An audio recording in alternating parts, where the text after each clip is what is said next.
అనిపించింది. అక్కడి నుంచి ఇంకొక స్కూల్ పోయి దాన్ని చూసి ఆర్ఎస్ఆర్ స్కూల్ కూడా విజిట్ చేసి ఇక్కడికి వచ్చాం. ఈ స్కూల్ చూస్తుంటే ఈరోజు పొద్దున్న నుంచి మనిషికి, ఒక మామూలు మనిషికి ఎంత ఆనందం కలిగిస్తుందంటే ఇటువంటి వాతావరణం చూస్తే.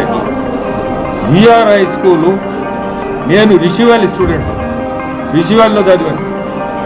రిషి వ్యాలీ స్టూడెంట్ ఆ స్కూల్ స్టాండర్డ్స్లో ఇక్కడ ఈ విఆర్ హై స్కూల్ని తీసుకొచ్చాను.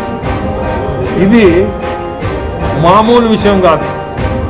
ఇప్పుడే స్కూల్ విజిట్ చేస్తే ఆ క్లాస్ రూమ్స్ కానీ, ఆ డిజిటల్ బోర్డ్స్ ప్రతి ఒక్కటి కూడా ఈరోజు ఉండే పరిస్థితుల్లో సిటీల్లో పెద్ద పెద్ద స్కూల్స్ 10 లక్షలు, 12 లక్షలు, 15 లక్షలు ఫీజులు ఛార్జ్ చేస్తున్నారు. ఇక్కడ ఉచితంగా చదువు అంటే నాకు ఆశ్చర్యం.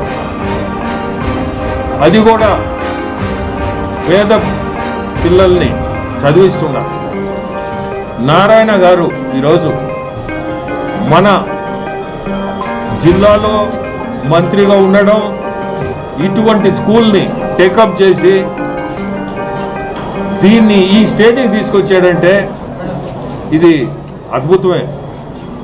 ప్రతి ఒక్కరు కూడా దీన్ని చూసి, చాలామంది పెద్ద ఇండస్ట్రియలిస్ట్ ఉన్నారు, వీళ్ళందరూ కూడా ఒక్కసారి నేను సార్ని కోరుకునేది, మన జిల్లా నుంచి బయటపోయిన వ్యక్తుల్ని, బాగా పైకి వచ్చిన వాళ్ళని తీసుకొచ్చి ఈ స్కూల్ చూపించి జిల్లాలో కూడా బ్యాక్వర్డ్ ఏరియాస్లో కానీ అటువంటి ఏరియాస్లో పాపను పెట్టడం, అది కూడా చాలా గొప్ప విషయం. ఎందుకంటే ఎన్నో విద్యా సంస్థలు ఉన్నాయి.